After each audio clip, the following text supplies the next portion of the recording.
वालेकुम। आज की वीडियो में हम ब्रूसेस पढ़ेंगे। अब ब्रूसेस क्या होते हैं, ब्रूसेस का एक और नाम कंट्यूजन्स होता है। बेसिकली ब्रूसेस भी आप कह सकते हैं कि जख्म है, लेकिन ब्रूसेस को अगर मैं ज़्यादा क्लियरली डिफाइन करूँ तो ब्रूसेस एक तरफ से कहने में जब कोई चोट पड़ती है तो चोट पड़ने के बाद जो नील पड़ जाते हैं ना, उस नील को हम ब्रूसेस कहते हैं। वो जो नीला नीला पर्पल पर्पल सा रंग जो हो रहा होता है, वो जो नील पड़ा होता है उसको ब्रूज कहा जाता है, क्योंकि उसमें ब्रूसेस में ये होता है कि आपकी जो स्किन होती है वो स्किन कोई डैमेज नहीं होती, लेकिन जो अंदर की जो डीप टिश्यूज वगैरह जो होते हैं या कभी even deeper at the organ level में भी कोई डैमेज हो जाता है, जो सबक्यूटेनियस टिश्यू का लेवल होता है वहां पे कोई डैमेज होता है, जिसकी वजह से वहां पे जितने भी ब्लड वेसल्स वगैरह जो होती हैं वो ब्रेक डाउन कर जाती हैं, जिसकी वजह से जो ब्लड होता है वो सारा लीक आउट कर जाता है। और उस प्रोसेस को, उस फिनोमेना को, जब वो ब्लड लीक आउट कर जाए और सराउंडिंग टिश्यूज में चला जाए, उसको हम कहते हैं एक्सट्रावाजेशन। और इसी से फिर आपकी ये इन्होंने अगेन इमेजेस इस किताब में सही नहीं है, लेकिन आप गूगल से आप देख सकते हैं, ये इन्होंने दिखाए हुए नील्स पड़े हुए। तो इस तरह की इमेज को ये गूगल में अगर ब्रूसेस की इमेज देखेंगे तो उसमें काफी अच्छी वेल डिफाइंड आएंगी। इस तरह के फिनोमेना को यही कहते हैं, हम ब्रूसेस कहते हैं, क्योंकि उसमें ब्लड लीक आउट कर गया तो वही उसका रंग हमें बेसिकली नजर आ रहा होता है। डीप टिश्यू इंजरी होती है ये, even at the organ level भी हो सकती है। तो अगेन डेफिनेशन हम पढ़ लेते हैं कि it refers to unbroken surface, कि वही स्किन नहीं टूटती, स्किन के अंदर हो रहा होता है। Unbroken surface injuries to the skin and subcutaneous tissues caused by striking of blunt weapon causing crushing of blood vessels and effusion of blood resulting in extravascular collection of blood in the tissues. Bruises are caused by blunt trauma, injury to tissues resulting in damage to blood vessels beneath the surface. वही extravasation का process होता है कि blood leaks out into the surrounding tissues from damaged capillaries, venules and arterioles. And bruises may be surface bruises or deeper within tissues or organs. फिर इसके आगे दो इन्होंने बताएंगे, पैटैची एंड एक्यूमोसिस। पैटैची एंड एक्यूमोसिस दोनों, पैटैची इसकी इन्होंने इमेज दिखाई हुई है। These are basically pin point bruises, के जो डिफरेंट पॉइंट्स जगहों पे हुए हैं उनको पैटैची कहते हैं। ये अगेन पर्पल पर्पल से नजर आते हैं। एक्यूमोसिस भी पर्पल पर्पल ब्लूइश ब्लूइश सी क्या कहते हैं, वो जो नील पड़ा होता है उसको कहते हैं कि if a bruise is about few millimetres it refers to non elevated rounded और इरेगुलर ब्लू और purplish patch due to subcutaneous collection of blood as a result of a bruise. उस फिनोमेना को हम कहते हैं एक्यूमोसिस। अब आगे उन्होंने बताया हुआ कि अगेन हम जिस तरह हमने एब्रेशन में पढ़ा था कि किसी का एब्रेशन देख के हम कैसे बता सकते हैं कि उसकी एज क्या है, इसी तरह ब्रूसेस में भी होती है। और ब्रूसेस का इन्होंने वो फिनोमेना बनाया, जो न्यूमोनिक्स को बनाया हुआ, वो बनाया हुआ है RV black greedy young natives. RV black greedy young natives कि अगर वो फ्रेश होगा बिल्कुल तो रेड नजर आ रहा होगा, एक दिन हो गया होगा उसको हुए तो वो वायलेट से नजर आ रहा होगा, रेडिश ब्लू सा। 2 से 4 दिन हो गए होंगे ब्रूस को पड़े हुए तो ब्लूइश ब्लैक नजर आ रहा होगा। 5 से 7 दिन हो गए होंगे तो ग्रीनिश, 7 से 10 दिन हो गए होंगे और येलो, और अगर 14 से 15 दिन हो गए होंगे तो वो नॉर्मल होगा। अब इसके मेडिको लीगल एस्पेक्ट्स क्या है कि अगेन आप ब्रूस को देख के बता सकते हैं कि किस ऑब्जेक्ट से वो ब्रूस पड़ा होगा। Identification of object causing injuries. इसमें एक और जो चीज बता सकते हैं वो degree of violence. Usually bruises हमें जो डोमेस्टिक वायलेंस के केसेस होते हैं उनमें बच्चों में या खातूनों या मतलब औरतों में वो नजर आते हैं ब्रूसेस, तो वो डिग्री ऑफ वायलेंस आप बता सकते हैं, ब्रूसेस चेक कर सकते हैं। Again just like abrasion, purpose of injury बता सकते हैं। अगर नेक के लेवल पे होगा तो किसी ने उनको थ्रॉटल करने की कोशिश की होगी, नोज या माउथ के लेवल पे होगा किसी ने स्मोदरिंग करने की कोशिश की होगी, inner aspects of thyroid genital होगा तो अगेन किसी ने रेप करने की कोशिश की होगी, और आर्म्स या फेस के लेवल पे कोई ब्रूसेस होंगे तो वो स्ट्रगल की वजह से होंगे। स्ट्रगल ये अगेन क्या कहते हैं, इट नोट्स डाउन टू वही डिग्री ऑफ वायलेंस के। कोई डोमेस्टिक वायलेंस का अगर केस हो तो वहां पे अगर कोई उसके जो आर्म्स और फेस पे होंगे ब्रूसेस, वो ये कि अगर वो स्ट्रगल कर रहा हो उस वजह से उसको अंदर ब्रूसेस पड़े होंगे, कि वो वही जो वायलेंस उस पर किया जा रहा है उससे बचने की कोशिश कर रहे हैं, स्ट्रगलिंग, तो उसके जो ब्रूसेस होंगे आर्म्स और फेस के लेवल पे नजर आएंगे। हम ब्रूजेस को देख के टाइम ऑफ इंजरी बता सकते हैं, ये बता सकते हैं कि वेदर इट्स होमिसाइडल, एक्सीडेंटल या सुसाइडल। और हम ब्रूजेस को चेक करके ये भी बता सकते हैं कि ये वाकई में ट्रू ब्रूज है भी कि किसी एक्चुअल इंजरी की वजह से, या फॉल्स ब्रूज है। फॉल्स ब्रूज कब होता है कि जब कोई इरिटेटिंग सब्सटेंस, जब कोई इरिटेंट आपने स्किन पर लगा दिया हो तो उसकी वजह से जो रिएक्शन होता है या उसकी वजह से जो वो एक फिगर बनती है वो उसको हम फॉल्स ब्रूज कहते हैं। कि by application of irritant substances like ये नाम दिए हुए मार्किंग नट जूस और रूट ऑफ प्लम्बागो, ज़ैलैंकिया और rosea on parts with easy reach. कि कभी कभी ऐसा होता है कि कुछ इरिटेंट सब्सटेंस या केमिकल जब आप डालते हैं अपनी स्किन पे तो क्योंकि वो इरिटेशन कॉज करते हैं और उनके रिएक्शन की वजह से वो जो एक अपीयरेंस बन जाती है स्किन की वो बिल्कुल ब्रूस लाइक बन जाती है, लेकिन वहां पे कोई ब्रूस असल में होता नहीं है, तो उसको हम फॉल्स ब्रूसेस कहते हैं। अब ब्रूसेस के कुछ फीचर्स क्या हैं, उनकी अपीयरेंस कैसी होती है कि they usually appear 1 to 2 hours after infection of injury. 1 से 2 घंटे बाद नजर आने लग जाते हैं। और अगर तो स्किन आपने किसी ऐसी जगह मारा कहीं आंख पे या स्क्रोटम की जगह जहां पे स्किन थिन होती है, तो वहां पे क्या कहते हैं वो 1 से 2 घंटे से पहले भी नजर आ सकते हैं। और अगर क्या कहते हैं किसी डीप टिश्यू में जाके कोई चोट लगी है या क्या कहते हैं ऑर्गन के लेवल पे जाके लगी, तो फिर हमको उधर नील 1 से 2 दिन बाद नजर आएगा। May take 1 to 2 days if it is in deeper tissues and tense fascia। और पोस्टमार्टम ब्रूसेस, तो डेथ होने के बाद जो डेड बॉडी पे जो ब्रूसेस होते हैं वो डेथ के 2 घंटे बाद भी आपका प्रोड्यूस हो सकते हैं। और अगर सर पे किसी ने क्या कहते हैं डेड बॉडी पे मारा हो तो वो 3 से 5 घंटे बाद नजर आ जाते हैं कि postmortem bruises can be produced with in 2 hours after death, on head can be produced with in 3 to 5 hours after death. Appearance कैसी होती है, अगेन सारी चीजें याद रखने की जरूरत नहीं, लेकिन जो मेन चीजें वो आप याद रख सकते हैं कि अगेन क्योंकि मैं ब्रूसेस में जो डीप टिश्यू है वहां की वेसल्स डैमेज हो रही हैं, तो जहां पे ज्यादा वेस्कुलरिटी होगी वहां पे ज्यादा इजीली ब्रूज नजर आएगा कि greater the vascularity of injured part of body greater the bruise. जितनी जोर से मारा होगा उतना ज्यादा बड़ा ब्रूज नजर आएगा कि greater the striking force greater the bruise. Usually ये देखा जाता है कि जो बच्चे होते हैं, जो बूढ़े होते हैं, जिनकी एजेस एक्सट्रीम के लेवल पे होती हैं, वो इजीली ब्रूज कर सकते हैं। और जो औरतें होती हैं, स्पेशली ओबीस औरतें, वो इजीली ब्रूज कर जाती हैं। उनको मतलब उन पे इजीली ब्रूज अफेक्ट, उन पे इजीली ब्रूसेस इन्फ्लिक्ट हो सकते हैं कि people at extremity of age bruise easily, female sex specially obese bruise easily. और यही है कि जो बोनी साइड्स होती हैं और लैग स्किन होती है, it tends to bruise easily, while जो एब्डोमिनल वॉल होती है आपकी और जो आपकी स्कैल्प होती है, वहां उस जगह पे जो नील की फॉर्मेशन है वो इतनी इजीली नहीं होती। और वही थिन स्किन जहां पे होगी वहां पे ज्यादा इजीली ब्रूजिंग हो जाएगी। वो लोग जिनका काफी फेयर कॉम्प्लेक्शन होते हैं, जो काफी गोरे चिट्टे होते हैं, उनमें इजीली ब्रूजिंग नजर आ जाती है। किसी ब्लड डिजीज में जिस तरह हीमोफीलिया हो गया, स्कर्वी हो गया, या किसी न्यूट्रिशनल डेफिशिएंसीज में जो अगर किसी को ब्रूज लग गया हो तो वो ज्यादा इजीली ज्यादा मार्क्ड होगा, ज्यादा नजर आ रहा होगा। ओबीस और पुअर फिजिकल कंडीशन पीपल में भी जो ब्रूजेस होंगे वो ज्यादा इजीली नजर आ रहे होंगे।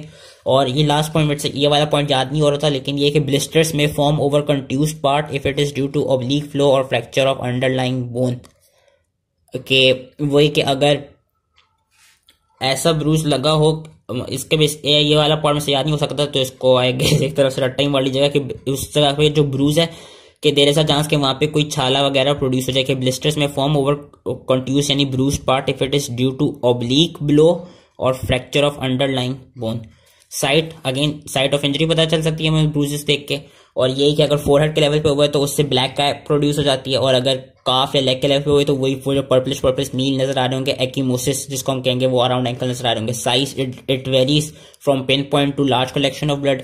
शेप भी यूजली राउंड ही होती है, लेकिन अगेन डिपेंड करता है कि किस ऑब्जेक्ट से मारा गया, तो उस हिसाब से जो ब्रूज है वो डिफरेंट शेप्स का भी हो सकता है कि it's usually round but sometimes in accordance with the striking surface.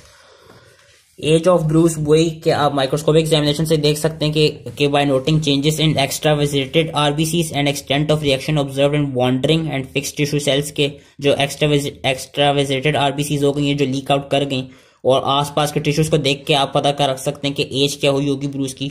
और उस ब्रूज का अपना कलर चेंज देख के ड्यू टू डिस्टेंस, क्योंकि हमें पता है कि जो ब्रूज बन रहा है अब उसके नीचे सारा वो आपकी ब्लड वेसल्स ब्रेक डाउन कर रही है, तो ब्लड लीक आउट कर रहा है और ब्लड सेल्स डैमेज हो रहे हैं। जब ब्लड सेल्स डैमेज होंगे तो वीनो विल डैमेज होकर क्या प्रोड्यूस करेंगे, हीमोग्लोबिन। और haemoglobin veno it's a pigment, तो उसके डिफरेंट रंग होते हैं, तो वो हमें डिफरेंट तरह के कलर चेंजेस नजर आ सकते हैं कि of bruise due to disintegration of RBC by haemolysis and breakdown of haemoglobin into pigment such as, अगर हीमोसिडेंट होगा तो वो डार्क ब्लू ब्राउन रंग का नजर आ रहा होगा हमें, वो नील। हीमोटॉइडिन होगा तो ग्रीन नजर आ रहा होगा, बाइलिरुबिन होगा तो येलो नजर आ रहा होगा। And colour changes appear first at periphery then inward. जहां पे भी आपको नील पड़ता है, जहां पे भी कोई ब्रूस पड़ता है, इसके अगेन आप इमेजेस गूगल इमेजेस पे जाके देख सकते हैं, तो जो पेरिफेरी का लेवल होगा वहां पे सबसे पहले अपेयर होगा, और इनवर्ड जो मेन सेंटर वाला एरिया होता है वहां पे बाद में अपेयर होता है। और उन्होंने एक और कंडीशन बताई कि सब कंजंक्टिवल हेमोराज में क्या होता है कि जो सब कंजंक्टिवल हेमोराज होता है उसमें जो ब्रूज होता है changes from bright red to yellow, लेकिन उधर कोई ब्लूइश या ग्रीनिश स्टेज नहीं आती। क्यों? क्योंकि जो हीमोग्लोबिन होता है वो एयर की वजह से ऑक्सीजनेटेड फॉर्म में रखा गया होता है। फिर ब्रूज की टाइप्स बताएंगे, 4 टाइप्स बताएंगे, परकोलेटेड और ectopic bruise, come out bruise, pattern bruise and tramline bruise. इसमें से जो कम आउट ब्रूज है वो आई एम सॉरी मुझे थोड़ा सही से समझ नहीं आया था, तो इसको जरा रीड दे दीजिएगा। लेकिन परकुलेटेड या एक्टोपिक बताते हैं, एक्टोपिक अगेन कि वो अपनी नॉर्मल साइड पे नहीं, तो एज द नेम सजेस्ट्स कि वो अपनी नॉर्मल साइड पे नहीं होगा, मतलब के कंट्यूजन्स appearing at a site remote from the site of application of force, कि आपने मारा कहीं और है, लेकिन अगर कहीं और मतलब जिधर आपने मारा है वहां पे ब्रूस नहीं बन रहा, कहीं और पे ब्रूस बन गया, तो उस तरह की ब्रूस को हम कहेंगे परकोलेटेड या एक्टोपिक ब्रूस। पैटर्न ब्रूस क्या होता है, जिस तरह वही पैटर्न एब्रेशन होती थी कि जिस तरह का कि जिस ऑब्जेक्ट से आपको वो चोट लगी होगी उस ऑब्जेक्ट की वो इम्प्रिंट बन जाएगा, उसका पैटर्न बन जाएगा, तो उसको हम पैटर्न ब्रूस कहते हैं। वही एग्जांपल्स दी हुई है कि बाइटिंग में टीथ मार्क्स, थ्रॉटलिंग में नेल और थंब मार्क्स और स्ट्रैंगुलेशन में लाइगेचर मार्क्स। और फिर एक आपका होता है ट्रेमलाइन ब्रूस।